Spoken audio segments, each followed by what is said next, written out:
And I'm here with Claire. Claire is someone we met at the Chicago Fan Expo, and we're going to talk about her story and why it's so awesome. But before we do that, Claire, how are you doing today? Am doing wonderfully.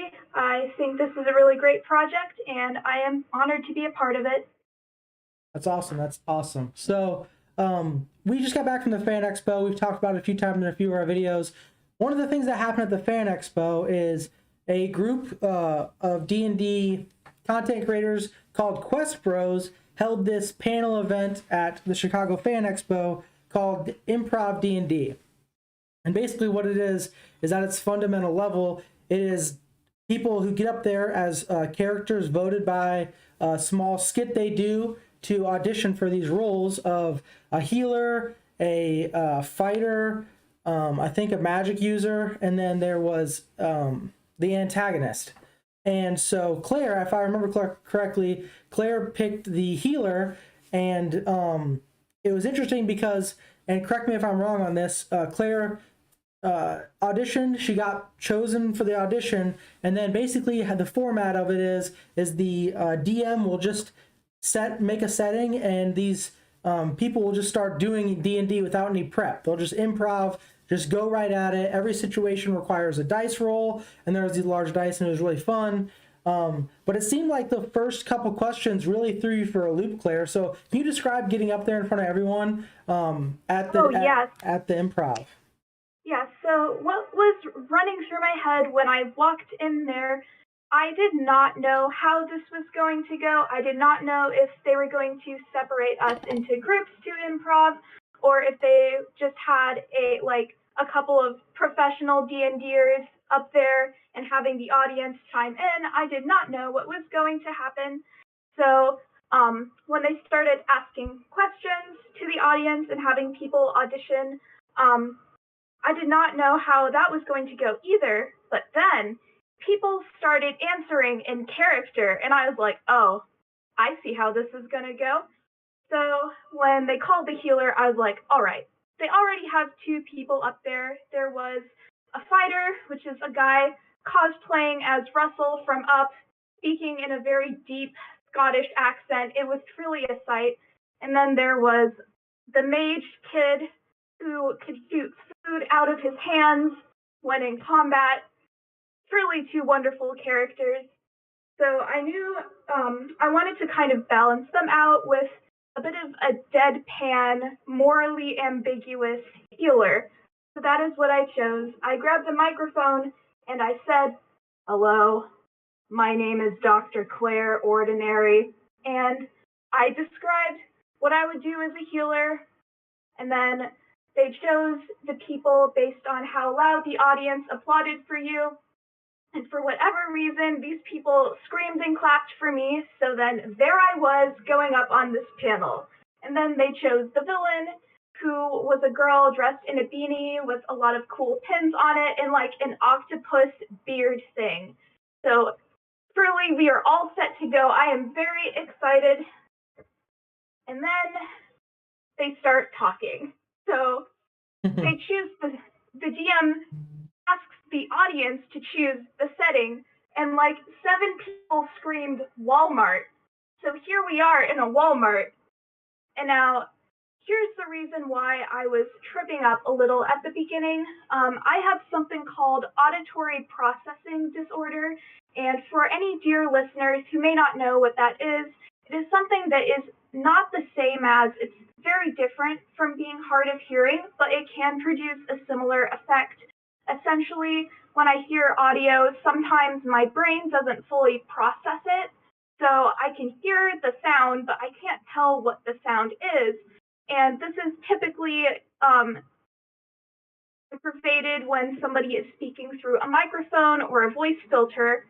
And whatever reason, when I got up on this panel, that's when those processing issues started to act up. So DM is speaking into the microphone, and I have like no idea what he's saying, like for a good 40 seconds. So all I know is this: we're in a Walmart, we're causing chaos in said Walmart, and our antagonist is the manager of this Walmart. So really, we're the antagonists because we are causing a disruption in this Walmart. So then the antagonist does something. So all I hear is something, healer. How do you respond?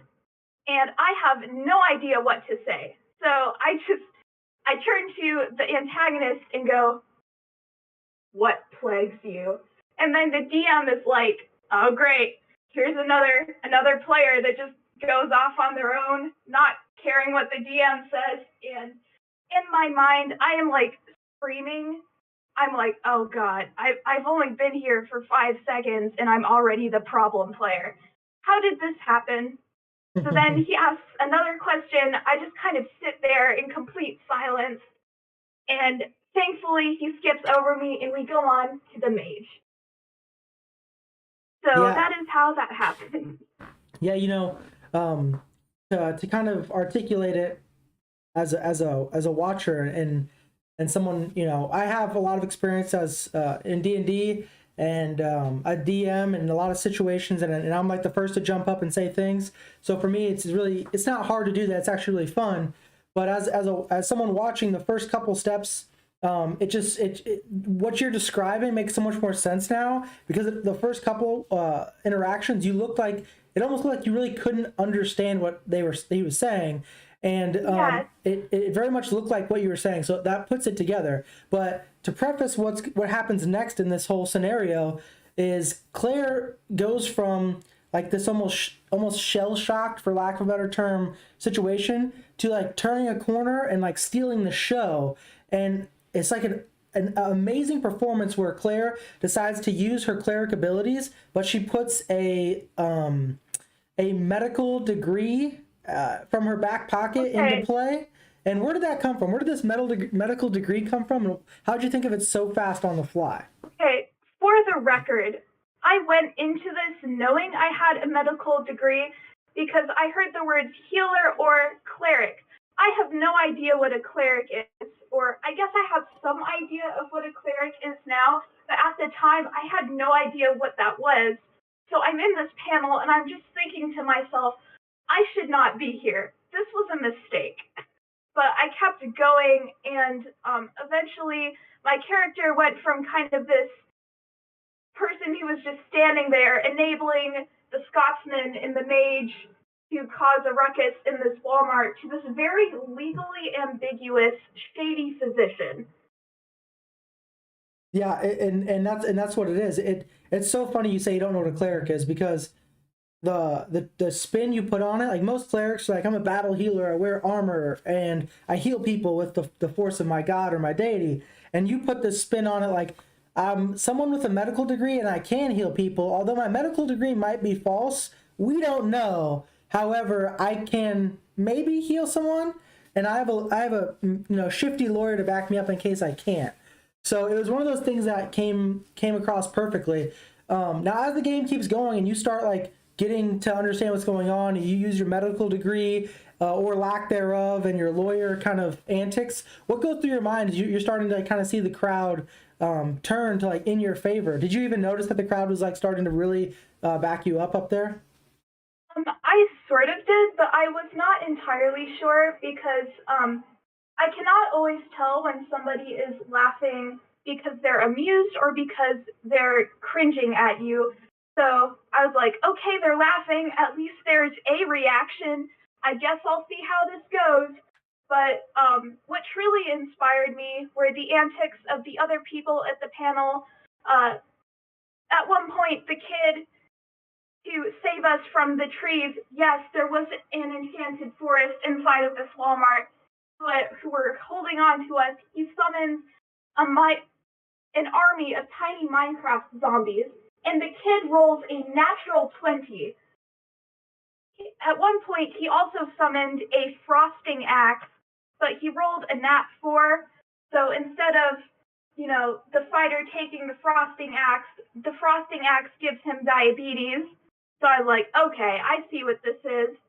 I am going to be Dr. Claire Ordinary, a physician who has a lawyer, and you could not waterboard the information out of her without this lawyer. Yeah, it just tied together so well.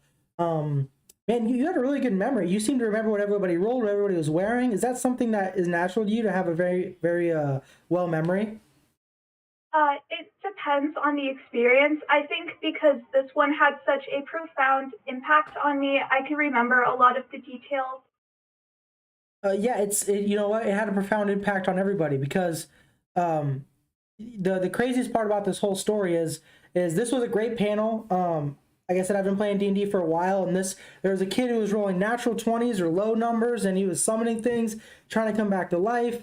We had accents up there. We had people doing really well. But what kind of stole the show was the very end because Claire is playing this game, not doing so well the first couple, doing pretty good in the middle, and then by the end of it, Claire kind of stole the show, and everyone was kind of enthralled with what she was going to say next. But the craziest thing about this whole entire situation is, Claire, you spoke at the very end of it. You asked the DM, "Hey, can I say something at the very end of this while the applaud's going on? Can you explain what you said to everyone?" That was kind of surprising. So I told him, I was like, "Hey, buddy, this was my very first ever D&D game," and then he immediately goes, "I am so sorry." And I was feeling pretty bad at this point because, like, at the beginning, I'm this random kid who has no idea what they are doing, and we went through this very absurd story, and I'm like, I really hope this is not too bad. I really hope I can apologize to this guy. So I thanked him. I let him know that he did make that very fun for us, and I appreciate his patience with me, especially at the beginning. Yeah, and I think Claire's being really humble about this, but I think everyone in the room, I remember hearing when she said these words, everyone in the room like gasped and then got silent for a brief moment because she's playing, to further explain this, she's playing with people who have played for a long time. She's in a room with people who have played for years and years and years, a DM who's DM for 15 years. And she goes up there and she crushes it. And then she confesses this is her first ever, this is your first ever D&D experience. And not only do you pass the audition, stand up, which is first of all super brave to do you not, you go up past the audition, you go up there, you're not doing that well. Not only do you turn it around, but you steal the show. And then after all of that, the whole crowd finds out this is your very first time ever playing D&D in any sort of facet.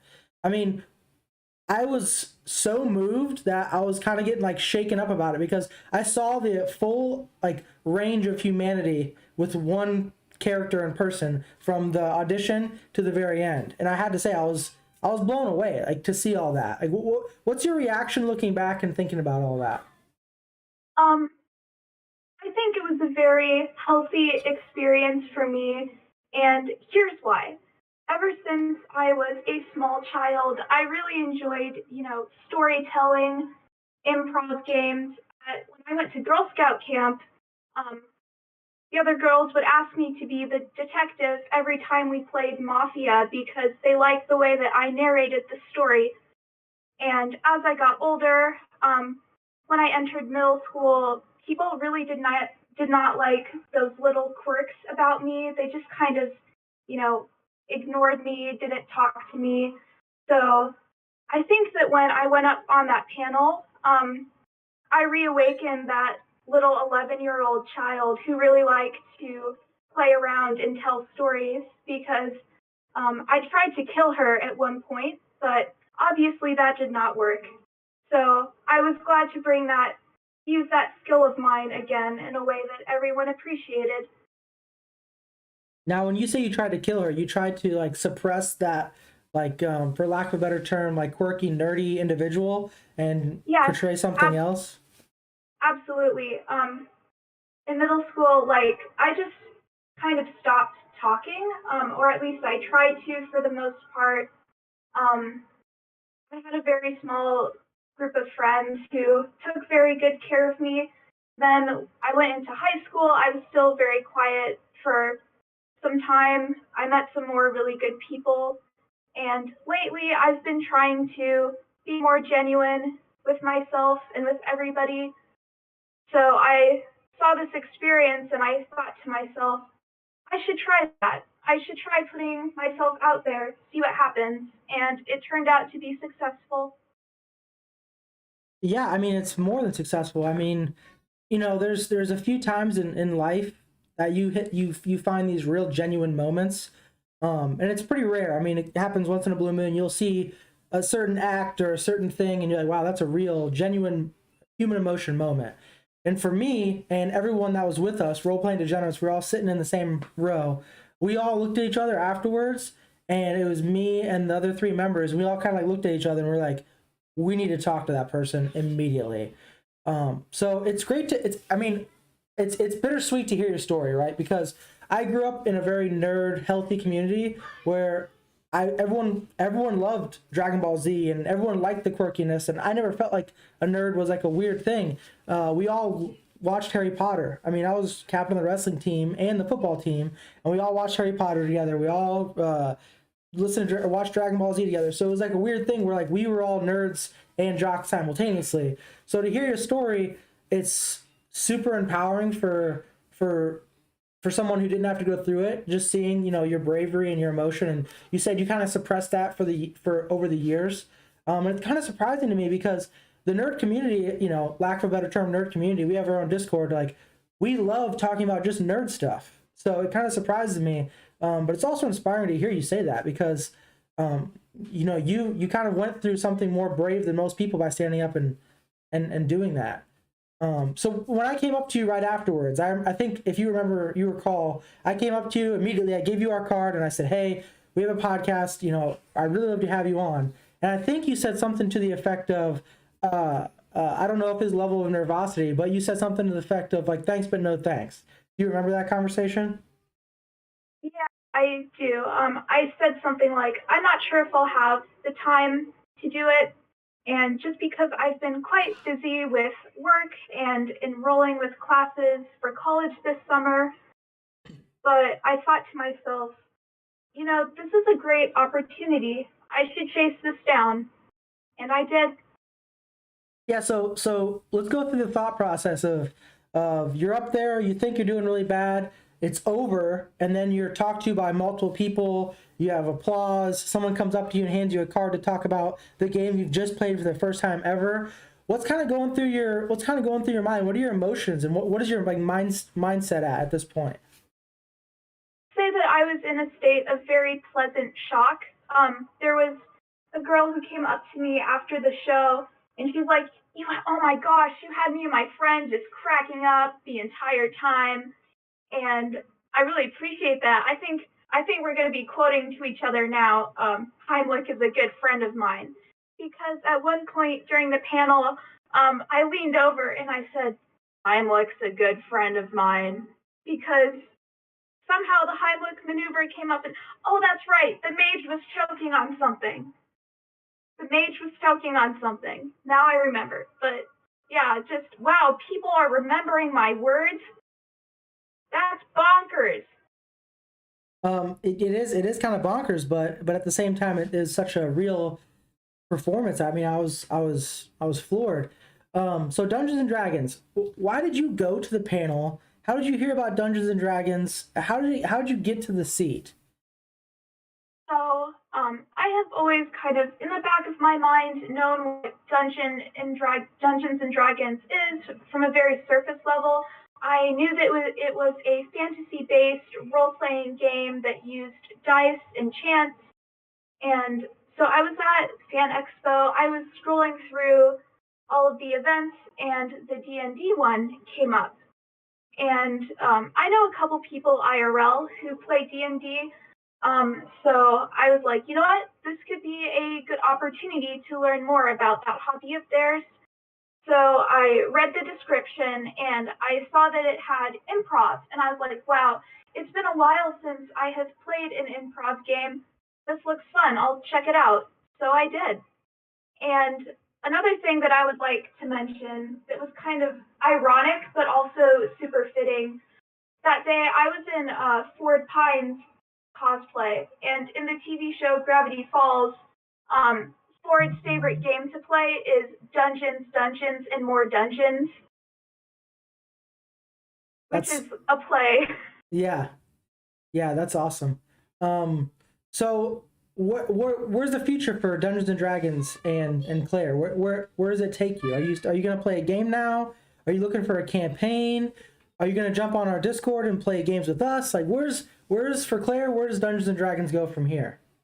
Well, I definitely want to explore a game possibly in the future sometime. Obviously, my schedule is pretty packed, so I do not know in the future when that might be. But yeah, if there's a game that's going on in this Discord or maybe somewhere else that I have the time for, yeah, I would love to play. Let's talk about your schedule.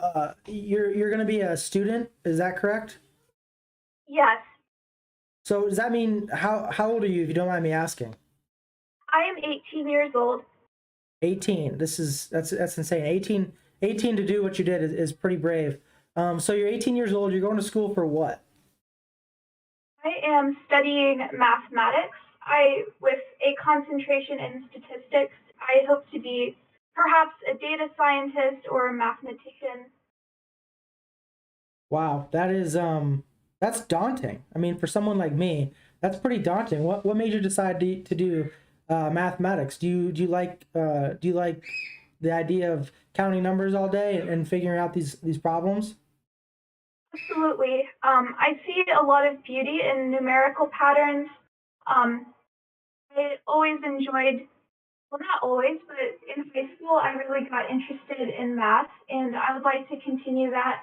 It seems one of those, it seems to be one of those interests that I could really capitalize on, so I figured it would be a good idea. Yeah, it's so it's. I knew you were a little bit younger. I thought you were 25 or so, but it's Wow. it's. I mean, that's what you look like. You're 25. You're well spoken. You got up there and did it, which an older person would have done. Yeah, but you're well spoken. For someone who's 18, you have the bravery to come onto a podcast and talk. You're talking about the beauty in mathematics and numbers. Have you always kind of had this different maturity to you when it comes to you have a passion for mathematics, which I don't think I've ever met an 18-year-old who has a passion for mathematics. I'll say that something that definitely sets me apart from the crowd is that I'm autistic.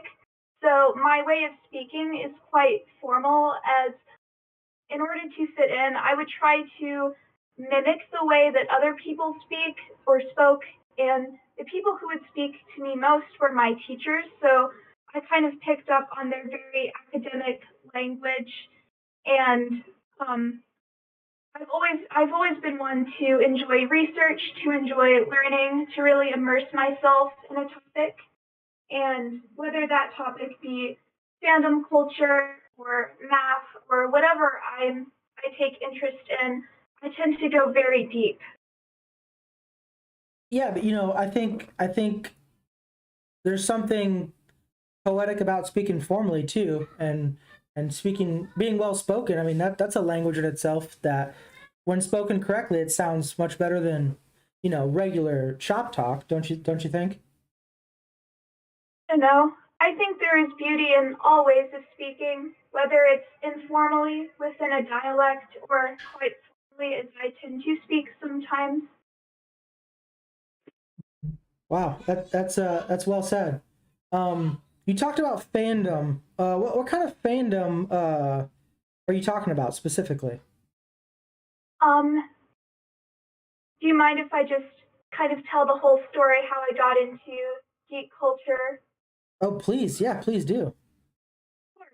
So, when I was a little sixth grader, one of my very close friends, who I still have a great relationship with to this day, um, she introduced me to Minecraft roleplay YouTube. And to anyone who is unfamiliar, basically, there was a YouTuber we liked who would act out scenarios using Minecraft, and she would hire voice actors, and she wrote like an entire series. And me and my friend were just completely hyper fixated on it. And from there, I started to learn about like online fandom spaces. I learned about roleplay, I learned about fan fiction and that community. And then I started to get into other fandoms, whether it be for video games or for TV shows or for web series. I was very active. I know a lot of, I guess you could call it fandom slang or terminology.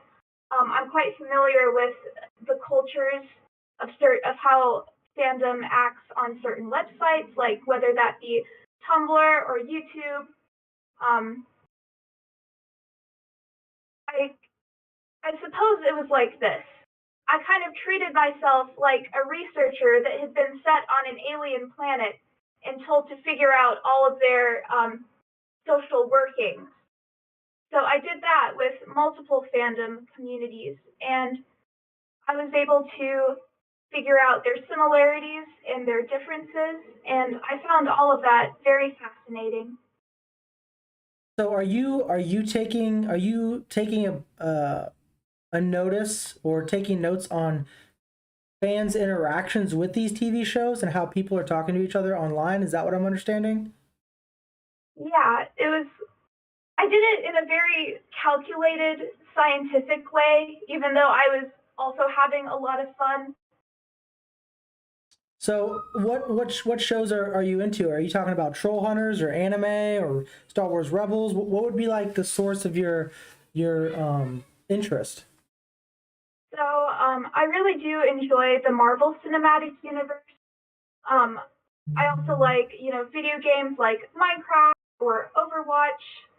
I also enjoy Star Wars, and there are a lot of in like various cartoons. I'm not really an anime person, but I am familiar with cartoons like Gravity Falls. I mentioned earlier. Mm-hmm. I was a huge SpongeBob fan when I was little, so I started to find those communities of people online, and I followed them. I tracked them. I stalked them. So let's talk about you saying you stalked them. In what way? Like, would you message them and like get into these communities and like keep long-term relationships with these people like over the fan association you had, or how does it work? So the funny part is I was not very interactive in the fandom space. I was just kind of like I didn't really comment on things or interact with people. I just observed them. Um, I observed a lot of role play communities, and I would just like I would scroll through these long threads of role play. I would follow fan artists and look at their artwork. When it came to fan fiction, I this is actually kind of the funny part. Where I did interact with people. I have edited and proofread a lot of fan fiction. Proper term is beta reader, but I'm really not that professional. I was just kind of the first breathing person who was free, so I edited quite a bit for people. But that's about all I did. We'll switch gears here, even though that's really interesting. I kind of you kind of mentioned you don't have all the time in the world. You're going to be a math major or a statistics a math student with a major in statistics, if I'm not mistaken. Where are you going to school? Or are you going to school in the Chicago area? I should say. No, I am going to UNO in Nebraska. Oh, okay. Are you from Nebraska? Yes. Well, so what were you doing all the way in the Chicago Fan Expo? Well, that was actually a graduation present from my aunt. So she took me to Fan Expo and we had a great time. Wow, that's amazing. So you said you don't have a lot of time, but there is a lot of content out there on D&D, especially shows out there. I don't know if you're familiar with a show called Critical Role. Have you ever heard of it? I have heard those two words consecutively and outside of the context of an essay, but I do not know what it is. So sounds like it's right up your alley. So basically, a bunch of voice actors from Overwatch, from Red Dead Redemption, from anime, Star Wars Rebels.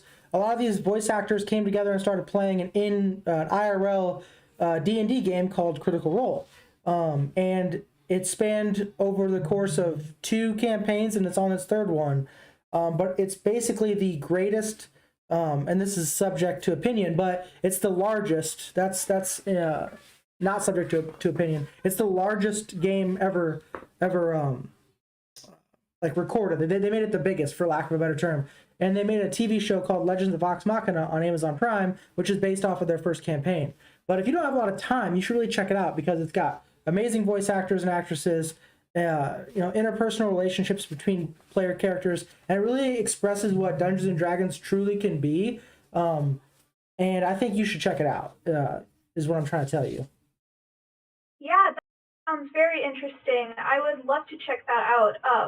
Where can I watch it, did you say? Yeah, that's a good point. You can watch it on YouTube. What I would suggest to you and to anyone watching, I would start at Critical Role Campaign 2, Episode 1. And the reason I say that is because they pretty much have all the kinks polished out. Don't get me wrong, Campaign 1's really great, but it's really easy to start a Campaign 2, Episode 1. And since you don't have a lot of time to play, you can watch it. You're going to get enthralled because it's one of those things where, it's just so good. It's like watching you up on stage, but like the cameras are all on the people and everything. It's just really good. You have to check it out. Yeah, I'll definitely do that. Okay, so you kind of mentioned not having a lot of time, and you're gonna go. I'm sure you're gonna go get your bachelor's. Do you have aspirations at this point to go to a master's or a doctorate? Absolutely. I would like to shoot for a master's or even a PhD if I find that I feel like I can accomplish that.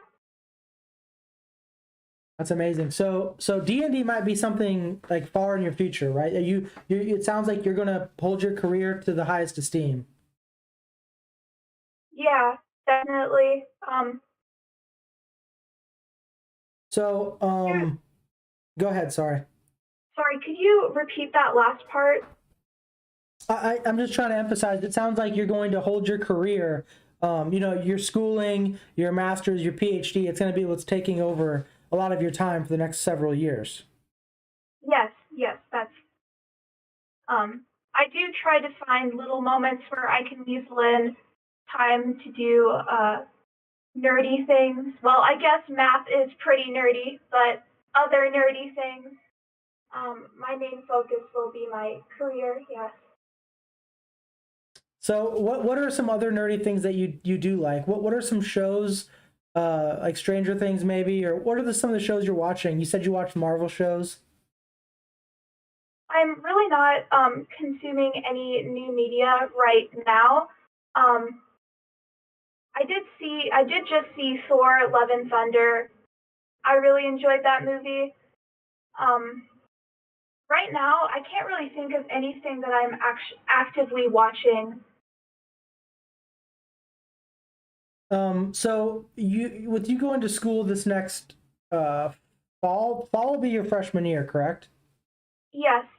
So what are your expectations for what your next adventure is? You're getting out of high school. You're gonna have a little bit of freedom. You're gonna go be a mathematician, or at least learn how to be one. Learn the intermittent to advanced levels of mathematics. What is your thought process going through this summer to your freshman year?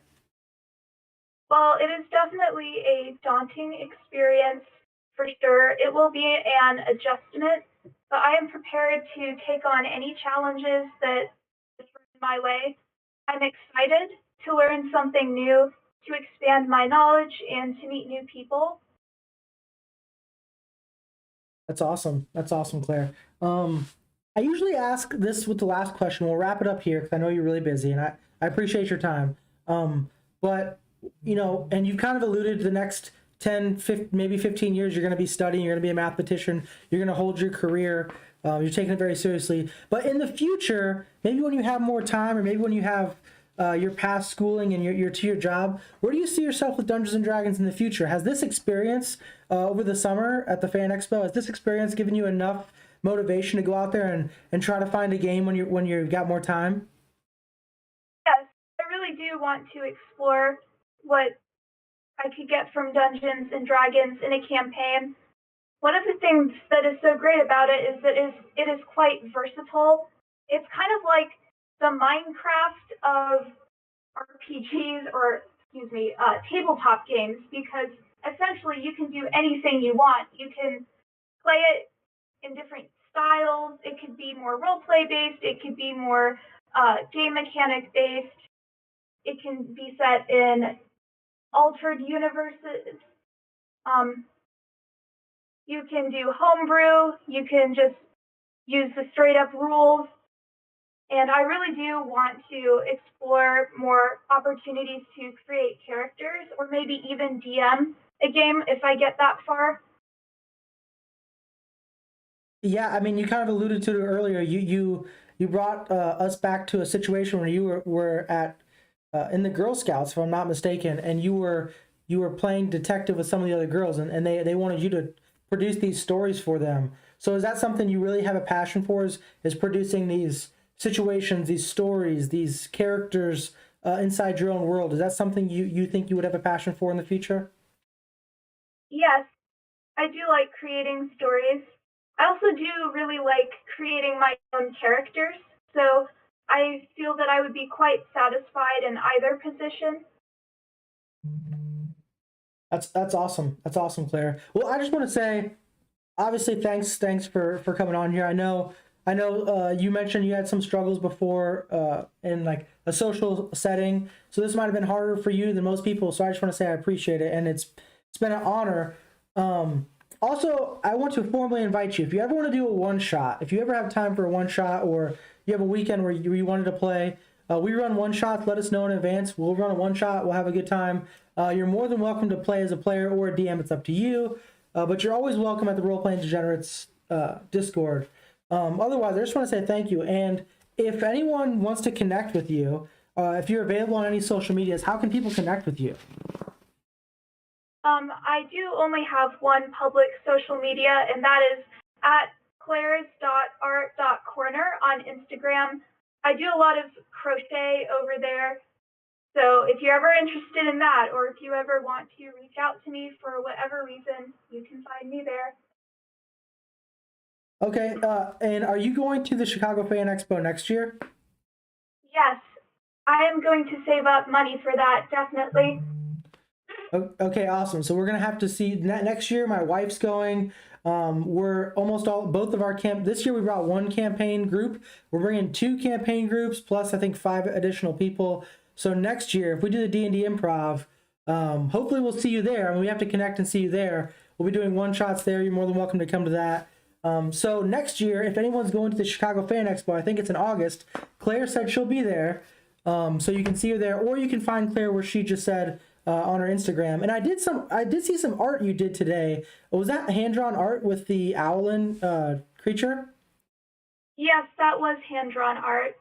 Yeah, I loved it. I loved it. That was you're pretty talented in that regard too. Thank you. I appreciate that.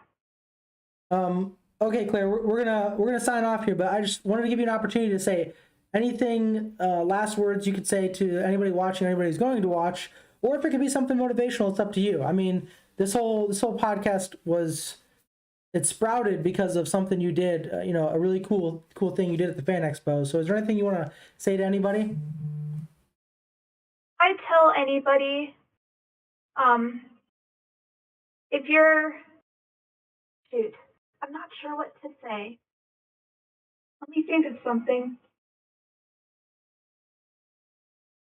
It can be anything. I mean, the situation that we ran into in the Fan Expo is something where, me personally, I saw someone who went from a level of nervosity to like a slight bit of confusion to overcoming all of that and really putting on a performance just to find out someone's never played before. So you can really say anything. You can just say how inspirational it was, or where they can connect with you or anything. But really, honestly, it was like one of the coolest things I've ever seen in my life. Well, thank you. I'd say my piece of advice to anybody listening is that do things that you enjoy. Find people who accept you for those things that you enjoy. And don't ever do anything because you feel that it's necessary or that it's just something that you should be doing. Do the things that you want to do. Absolutely. Well, truer words have never been spoken, Claire.